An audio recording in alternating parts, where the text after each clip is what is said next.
ओडिशार समस्त शिक्षक शिक्षयित्री बंधु मानक मोर नमस्कार। आपण मानक आमर ओडिया टीचर चैनल को बहुत बहुत स्वागत। तो चलन देखा आज न्यूज गुड़िक कौन अच्छी ता पूर्व आपण मानक रिक्वेस्ट आपण चैनल को सब्सक्राइब करूँ, वीडियो को बहुत मात्रा लाइक और शेयर करूँ। तो बर्तमान देखूँ यही फिगरटी जहाँकि गोटे एमयू स्वाक्षर होती। तो कौन स्वाक्षर होती देखूँ जे पंचसखा शिक्षा सेतु संगठन सह एनसीएफ चुक्ति जहाँकि षष्ठ रु छात्र छात्री पढ़े आर्थिक साक्षरता पाठ। तेणु यह गोटे गुड न्यूज फॉर स्टूडेंट्स। विद्यालय गणशिक्षा विभाग पक्षर पीएम श्री स्कूल गुड़िक षष्ठ रु दशम श्रेणी छात्र छात्री मानक आर्थिक साक्षरता उपर शिक्षा दिज्व। से माने विभिन्न आर्थिक योजना उपर ज्ञान आहरण करेंगे।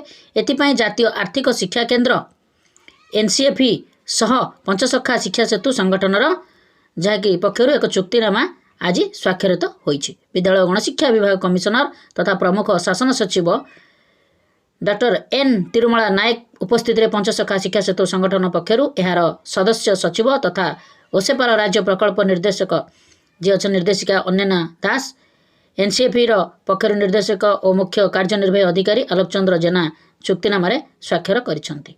यही चुक्ति अनुसार जातीय शिक्षा नीति एनईपी 2020 सह समन्वय रखी आर्थिक साक्षरता कार्यक्रम राज्यर समस्त 30 जिलार 736 विद्यालय प्रचलन कराजिवो। यही कार्यक्रम लक्ष्य होची छात्र छात्री मध्य आर्थिक साक्षरता प्रचार करने सह सेमानक मध्य आर्थिक कारोबार परिचालना दक्षतार विकास करने जहाद्वारा सेमानकर औद्योगिक दक्षता वृद्धि पाइब। यही कार्यक्रम द्वारा छात्र छात्री माने प्रारंभिक स्तर टंका संचय बजेट परिचालना बैंकिंग निवेश टिकेस अर्थ कारोबार और आर्थिक दायित्वबोध संपर्क में ज्ञान आहरण करेंगे। तेणु आगामी भविष्यत सचेतन और दायित्ववान हो पार नागरिक भाव से गढ़ी तोड़े निजक जहाँकि यही कार्यक्रम विद्यालय लगी हेबा पूर्व शिक्षक शिक्षयित्री मानक आर्थिक साक्षरता पर स्वतंत्र प्रशिक्षण दिज्व। याद्वारा से विद्यालय छात्र छात्री मानक उत्तम भाव में शिक्षादान दे पारे जहाँकि यह गोटे गुड न्यूज।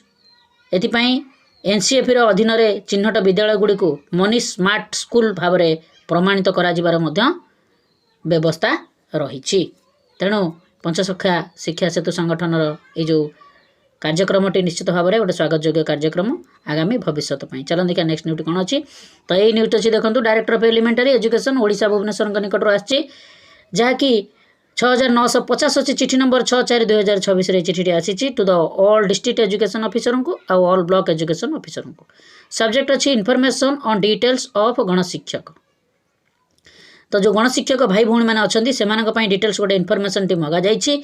तो कौन अच्छे देखो madam sir with referring to subject cited above I am to say that जैकि grievance has been received from गणशिक्षक on their various claims some of them also approached through grievance that they have acquired OTT exam but not promoted to ex-cadre also not availed their financial benefit।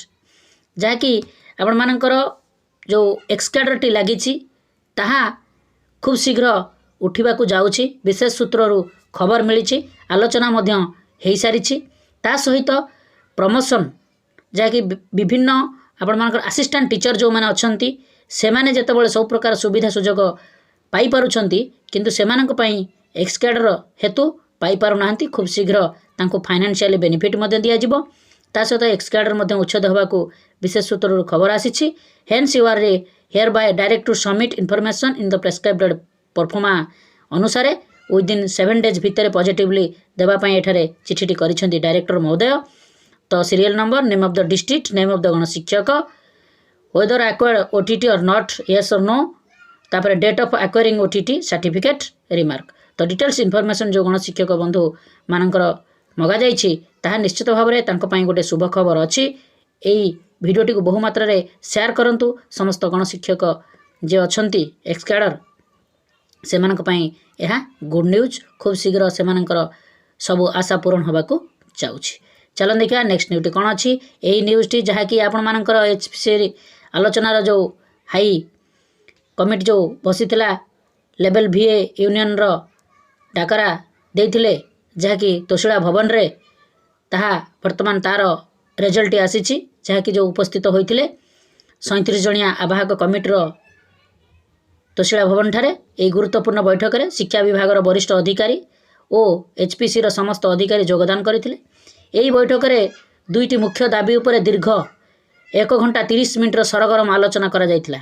ଏହି ଆଲୋଚନାରେ NPS ବର୍ଗର ସମସ୍ତ batch ଯାହାକି 2001ରୁ 2018 ପର୍ଯ୍ୟନ୍ତ ନେତୃବର୍ଗ ଯୋଗଦାନ କରିଥିଲେ।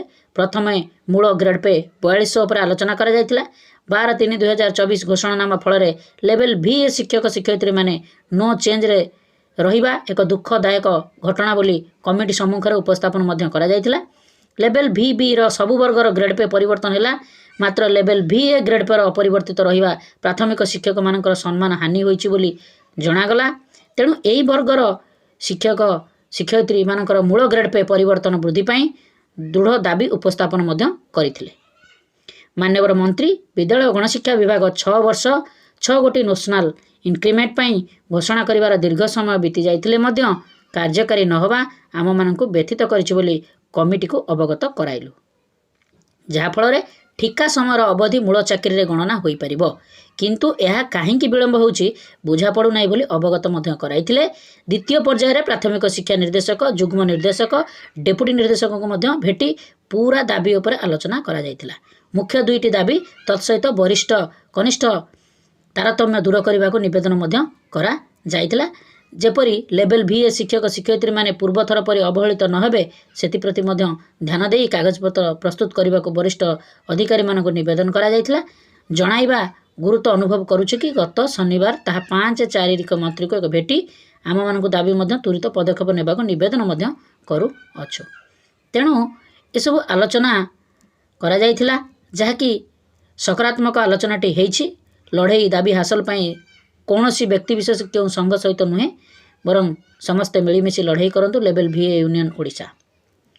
ତା ସହିତ ଆଉ ଗୋଟେ ଆଲୋଚନା ମଧ୍ୟ ହୋଇଥିଲା। ଆଜି ମୁଖ୍ୟମନ୍ତ୍ରୀଙ୍କ ଦ୍ୱାରା ଗଠିତ ହୋଇଥିବା ଯେଉଁ ପ୍ରାଥମିକ ଶିକ୍ଷକ ବିଭିନ୍ନ ପ୍ରକାର ଶିକ୍ଷକମାନଙ୍କୁ ବିଭିନ୍ନ ସମସ୍ୟାର ସମାଧାନ ପାଇଁ କ୍ୟାବିନେଟ୍ ନିଷ୍ପତ୍ତି କ୍ରମେ ମାନନୀୟ ଶ୍ରୀଯୁକ୍ତ ଅଶୋକ କୁମାର ତ୍ରିପାଠୀ ଅବସରପ୍ରାପ୍ତ ଅଧ୍ୟକ୍ଷ ଯିଏ ଅଛନ୍ତି ତଥା କମିଟିର ବିଭିନ୍ନ ପଦାଧିକାରୀଠାରେ ଲେଭେଲ୍ VAର ଯେଉଁ ଆବାହକ ସୁନୀଲ କୁମାର ପ୍ରଧାନଙ୍କର ନେତୃତ୍ୱରେ 37 ଜଣ ଯେଉଁ ବସିଥିଲେ ସେ ମଧ୍ୟ ଆଉ କିଛି ଆଲୋଚନା କରିଥିଲେ, ଯାହାକି ଲେଭେଲ୍ VA ଅବହେଳିତର ବିଭିନ୍ନ ଦାବି ସବିଶେଷ ତଥ୍ୟ ରଖିଥିଲେ।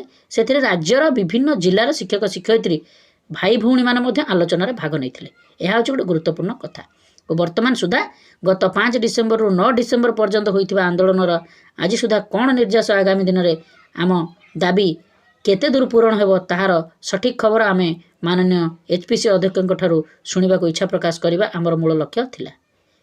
ଯେ କେତେ ବାସ୍ତବତାର ସହିତ ସରକାର ଆମ କଥା ଘୋଷଣା କରିବେ ଓ କେତେ ଦିନରେ ମଧ୍ୟ କରିବେ ସେଠାରେ ଆମେ ଜାଣିବାକୁ ପାଇଲୁ ଯେ ଆଜିର ଲେଭେଲ୍ VAକୁ ମିଶାଇ HPC ରାଜ୍ୟର 84ଟି ସଂଗଠନର ସମସ୍ୟା ଶୁଣିଛନ୍ତି। ତେଣୁ ଆପଣମାନେ ଦେଖନ୍ତୁ ବର୍ତ୍ତମାନ ସୁଦ୍ଧା କୌଣସି ରିପୋର୍ଟ ମୁଖ୍ୟମନ୍ତ୍ରୀଙ୍କ ଅଫିସକୁ ପ୍ରଦାନ କରିନାହାନ୍ତି। ତେଣୁ ଆଜି ଲେଭେଲ୍ VAର ଶେଷ ବୈଠକ ଶୁଣିବାକୁ ଲେଭେଲ୍ VA ସଂଗଠନକୁ ଡକାଯାଇଥିଲା ଓ ଅଧ୍ୟକ୍ଷ ସମସ୍ତଙ୍କ କଥାକୁ ଗୁରୁତ୍ୱ ଦେଇ ଶୁଣିଥିଲେ ଯେ ବର୍ତ୍ତମାନ ରାଜ୍ୟରେ 1,18,000 ପ୍ରାଥମିକ ଶିକ୍ଷକ କାର୍ଯ୍ୟରତ ଥିଲାବେଳେ 68,000 ଲେଭେଲ୍ VA ଶିକ୍ଷକ 2001 ମସିହା ଠାରୁ ସାଧାରଣ ବର୍ଗ ଅନୁସୂଚିତ ଜାତିର ଶିକ୍ଷକ ଶିକ୍ଷୟିତ୍ରୀମାନେ ବହୁତ ଜିଲ୍ଲାରେ ବ୍ଲକରେ ପ୍ରମୋସନ୍ ନ ପାଇ କାର୍ଯ୍ୟ କରୁଥିବାର ଅଧ୍ୟକ୍ଷଙ୍କ ଦୃଷ୍ଟିକୁ ଆସିଛି। ଏଥିରେ ବହୁତ ଉଚ୍ଚ ଶିକ୍ଷିତ ଶିକ୍ଷକମାନେ ସହିତ PhD କରିଥିବା ଜଣେ ଶିକ୍ଷୟିତ୍ରୀ ଆଜି ତାଙ୍କ ସହ ଆଲୋଚନା ମଧ୍ୟ କରିଛନ୍ତି। ସେ ମହିଳା ଶିକ୍ଷୟିତ୍ରୀ ମାନନୀୟ ଅଧ୍ୟକ୍ଷଙ୍କ କହିଲେ, ସାର୍ ଆପଣଙ୍କ ଉତ୍କଳ ବିଶ୍ୱବିଦ୍ୟାଳୟରେ ଭାଇସ୍ ଚାନ୍ସେଲର ଥିବାବେଳେ ମୁଁ PhD କରି ବର୍ତ୍ତମାନ ପ୍ରାଥମିକ ବିଦ୍ୟାଳୟରେ ଶିକ୍ଷକତା କରୁଛି, କିନ୍ତୁ ମୁଁ 2003ରୁ ନିଯୁକ୍ତି ପାଇଥିଲେ ମଧ୍ୟ 2200 ଗ୍ରେଡ୍ ପେରେ ଲେଭେଲ୍ VAରେ ଅଛି। କେବଳ 10 ବର୍ଷିଆ MSCP ନେଇ 2400ରେ ଅଛି। ତେଣୁ ଆଜି ମାନନୀୟ ଅଧ୍ୟକ୍ଷ ଆମର ବିଭିନ୍ନ ଲୁଚି ରହିଥିବା କଥାକୁ ଗଭୀର ଭାବରେ ନେଇଛନ୍ତି ଓ ମୋତେ ମଧ୍ୟ ସାର୍ ଚିହ୍ନି ପଚାରିଲେ, ତୁମେ ଆଗରୁ ମୋ ପାଖକୁ ଆସିଛ? ମୁଁ ମଧ୍ୟ କହିଲି ହଁ ସାର୍, ମୁଁ 1999 ମସିହାରେ ଆପଣଙ୍କ ବିଦ୍ୟାଳୟ ଗଣଶିକ୍ଷା ବିଭାଗର ଶାସନ ସଚିବ ଥିଲାବେଳେ ଆପଣଙ୍କୁ ମୁଁ ସାକ୍ଷାତ କରିଛି ଶିକ୍ଷକଙ୍କ ନିଯୁକ୍ତି ସମ୍ବନ୍ଧରେ। ଓ ସାର୍ ମଧ୍ୟ କହିଲେ ସେତେବେଳେ ରାଜ୍ୟର ଆର୍ଥିକ ସମସ୍ୟା ପାଇଁ ମୁଁ ଶିକ୍ଷା ସହାୟକ 1500 ଟଙ୍କିଆ ନିଯୁକ୍ତି ପ୍ରକ୍ରିୟା ଆରମ୍ଭ କରିଥିଲି। ତେଣୁ ମୁଁ ମଧ୍ୟ କହିଲି ସାର୍ଙ୍କୁ ଯେ 2003ରେ ନିଯୁକ୍ତି ପାଇଥିଲି କିନ୍ତୁ ଆଜି ମଧ୍ୟ ଲେଭେଲ୍ VAରେ ଅଛି। ତେଣୁ ସବୁ କଥା ଶୁଣିଲେ 6+6 ତଥା 2800 ସହିତ ଆଉ 4ଟି ଦାବି ଉପସ୍ଥାପନ ପାଇଁ ହାତଲେଖା ଦେବା ପାଇଁ ସୁନୀଲ ବାବୁଙ୍କୁ କହିଲେ ଓ DTP କରି 100-200 ଟଙ୍କା ଖର୍ଚ୍ଚ କରିବାକୁ ସ୍ପଷ୍ଟ ମନା କଲେ ଓ କହିଲେ ଆସନ୍ତାକାଲିଠାରୁ ତୁମମାନଙ୍କର ରିପୋର୍ଟ ପ୍ରସ୍ତୁତ କରାଯାଇ ମୁଖ୍ୟମନ୍ତ୍ରୀଙ୍କ ଅଫିସକୁ ପଠାଯିବ। ତେଣୁ ଏଥିରେ ଆଇନ ଅର୍ଥ ବିଭାଗ ମଧ୍ୟ ତର୍ଜମା କରିବେ। ତାପରେ ମାନ୍ୟବର ମୁଖ୍ୟମନ୍ତ୍ରୀ ଓ ରାଜ୍ୟ ସରକାରଙ୍କର ଏହା ଉପରେ ବିଚାର କରି ପଦକ୍ଷେପ ନେବେ। ତେଣୁ ବର୍ତ୍ତମାନ ଦାବି ପୂରଣର ସମୟ ନିଶ୍ଚିତ ଭାବରେ ବିଳମ୍ବ ହେବ ବୋଲି ଆମର 37 ଜଣିଆ ଶିକ୍ଷକ ଶିକ୍ଷୟିତ୍ରୀ ଅନୁଭବ କଲୁ। ତାପରେ ଆମେ 9 ତାଲା ଯାଇ ପ୍ରାଥମିକ ଶିକ୍ଷା ନିର୍ଦ୍ଦେଶକ ଓ ଯୁଗ୍ମ ନିର୍ଦ୍ଦେଶକଙ୍କୁ ଭେଟିଥିଲୁ ଓ 2018 ବ୍ୟାଚ୍ ଓ ବର୍ତ୍ତମାନ ସ୍କେମାଟିକ୍ରୁ ନିୟମିତ ହୋଇଥିବା ଶିକ୍ଷକମାନଙ୍କୁ ବରିଷ୍ଠତା ବାବଦରେ ଆଲୋଚନା କରିଥିଲୁ। ଏଥିରେ ପ୍ରାୟ 933 ଜଣ ବରିଷ୍ଠ ହୋଇ ମଧ୍ୟ ବର୍ତ୍ତମାନ ନିୟମିତ ହୋଇଥିବା ଶିକ୍ଷକମାନଙ୍କଠାରୁ କନିଷ୍ଠ ହେବେ ବୋଲି ଏକ ଦାବିପତ୍ର କେଉଁଝର ଜିଲ୍ଲାର 2 ଜଣ ଭଉଣୀ ଦେଇଥିଲେ ଓ HPCରେ ମଧ୍ୟ କହିଥିଲେ। ତେଣୁ ଏହା ପୂର୍ବରୁ ବିଭିନ୍ନ ଖବରକାଗଜରେ ପ୍ରକାଶିତ ବରିଷ୍ଠ ହେବେ କନିଷ୍ଠ ଓ କନିଷ୍ଠ ହେବେ ବରିଷ୍ଠ। ତେଣୁ ଏହା ଉପରେ ଖୁବ୍ ଶୀଘ୍ର ବିଚାର କରିବା ପାଇଁ ବିଭାଗୀୟ ପଦକ୍ଷେପ ଗ୍ରହଣ କରିବାକୁ ଯାଉଛି। ତେଣୁ ଏଥିପାଇଁ କେହି ବିଚଳିତ ହେବାର ନାହିଁ ତଥା କାହାରି ପ୍ରରୋଚନାରେ କୌଣସି ଶିକ୍ଷକ କେସ୍ କରିବେ ନାହିଁ।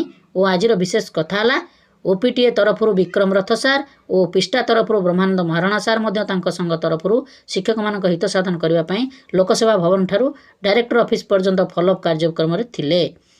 ଯଥାଶୀଘ୍ର ଆମ୍ଭମାନଙ୍କର ଦାବି କିପରି ପୂରଣ ହେବ ସେ ବାବଦରେ ସେ ଦୁହିଁଙ୍କ ପ୍ରୟାସକୁ କୋଟି କୋଟି ପ୍ରଣାମ। ତେଣୁ ଆଉ ପ୍ରାଥମିକ ଶିକ୍ଷକମାନଙ୍କର ଦାବିର ସମୟ ଓ ତାରିଖ ବାବଦରେ କେହି ଭକୁଆ ବନେଇ ପାରିବେ ନାହିଁ।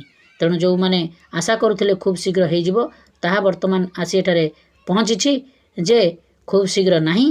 ଯେଉଁ 84ଟି ସଂଘ ତରଫରୁ ଯେଉଁ ଦାବିଗୁଡ଼ିକ ନେଇଛନ୍ତି ସେଗୁଡ଼ିକ ଉପରେ ସମ୍ପୂର୍ଣ୍ଣ ଭାବରେ ଆଲୋଚନା କରାଯିବ।